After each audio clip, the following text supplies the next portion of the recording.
Morning students, मैं ममता सिंह, आप लोग की हिंदी टीचर।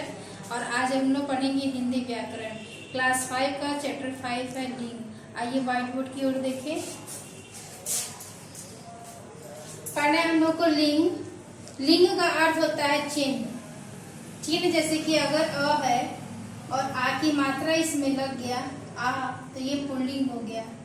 अगर हर्षई यानी ई की मात्रा अगर इसमें लगा दे ई, तो ये स्त्रीलिंग हो गया, इसलिए इसे चिन्ह कहा जाता है। हिंदी भाषा में लिंग के दो भेद होते हैं। पहला होता है पुल्लिंग, दूसरा होता है स्त्रीलिंग। पुल्लिंग किसे कहते हैं?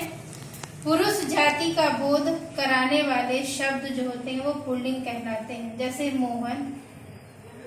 स्त्रीलिंग, स्त्री जाति का बोध कराने वाले जो शब्द होते हैं वो स्त्रीलिंग कहलाते हैं, जैसे साक्षी। देखें, ध्यान देने योग्य बातें हैं।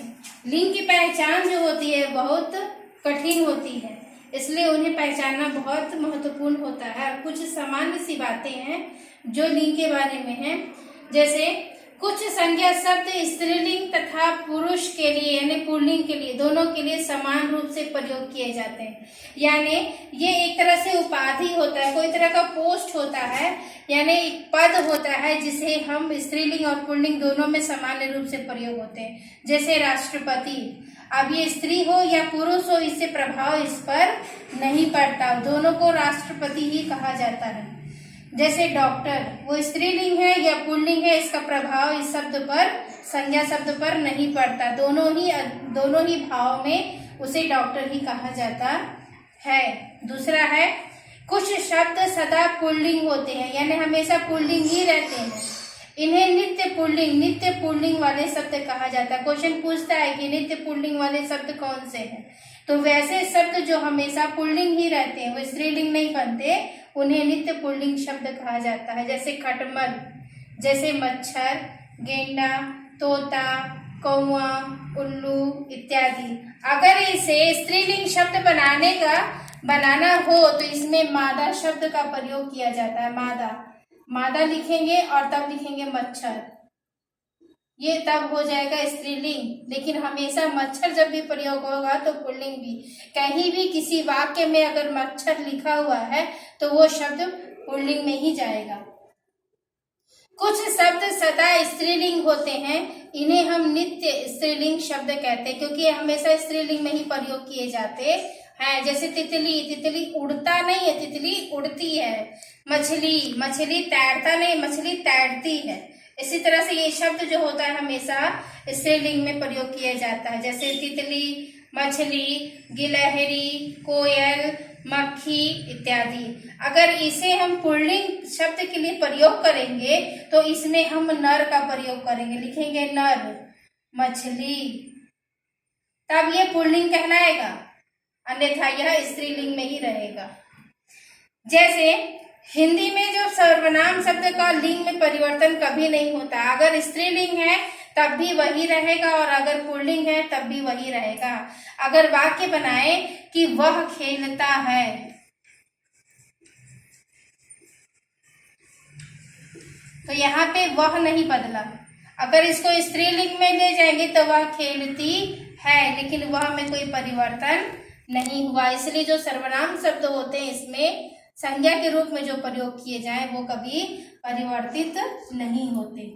इस तरफ देखेंगे हम लोग अप्राणीवाचक संज्ञाओं का निर्धारण। जो प्राणीवाचक है यानी जो जीवित है, जिसमें प्राण है, उसका नामकरण इजी हो जाता है, लोग जल्दी समझ जाते हैं कि वह स्त्रीलिंग है या पुल्लिंग है।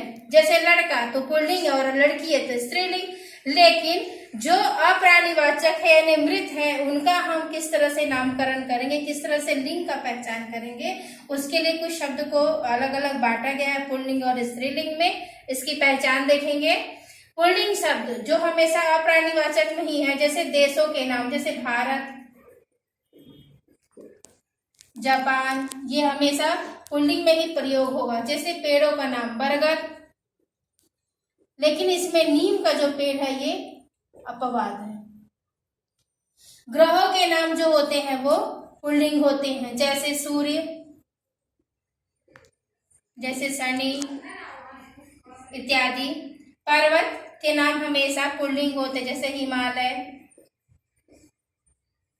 दिन जो सोमवार मंगलवार होता है वो, और महीनों के नाम जनवरी फरवरी इत्यादि जो होते हैं वो हमेशा पुल्लिंग में ही प्रयोग होते हैं, जैसे कि सोमवार कहेंगे, मंगलवार कहेंगे, वो सभी, और जो जनवरी है वो सभी पुल्लिंग में ही प्रयोग होते हैं। इसमें भी कुछ अपवाद माना गया है। धातुओं के नाम जैसे सोना, ये पुल्लिंग है, लेकिन चांदी को स्त्रीलिंग कहा जाता है, ये अपवाद है, इसे दोनों रूप में ही प्रयोग किया जाता है। जैसे अनाज का नाम, जैसे चावल, ये पुल्लिंग है। लेकिन कुछ शब्द ऐसे भी हैं जो हमेशा स्त्रीलिंग में ही प्रयोग किए जाते हैं, जो अप्राणीवाचकों में आता है। जैसे तिथियों के नाम, तिथि जैसे पूर्णिमा, अमावस्या इत्यादि जो है ये तिथि है। पूर्णिमा ये स्त्रीलिंग में प्रयोग होता है। भाषा, जो भी हम भाषा बोलते हैं, ठीक है, पंजाबी, बघेली, जो भी वो भाषा जो हमेशा होता है वो स्त्रीलिंग होता है। जो भी हम बोली बोलते हैं, गांव की भाषा, जो भी बोली बोला जाता है वो स्त्रीलिंग में ही होता है। लिपियों के नाम, यानी जिस भाषा को जिस रूप में लिखा जाए, जैसे हम हिंदी लिखते हैं तो देवनागरी में, पंजाबी लिखा जाता है तो गुरुमुखी में, ये हमेशा स्त्रीलिंग ही रहता है।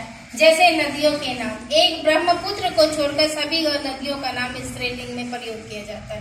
ब्रह्मपुत्र को नाम के अनुरूप उसे पुल्लिंग कहा जाता है, ये अपवाद है, लेकिन नदी के जो भी नाम होते हैं वो सभी आपको स्त्रीलिंग में ही प्रयोग किए जाते हैं। इस तरह से ये चैप्टर आपका समाप्त हो गया। इसे पढ़िए, इससे पीछे जितने ऑब्जेक्टिव दिए हुए हैं उसे आप स्वयं भरिए और क्वेश्चन आंसर करिए।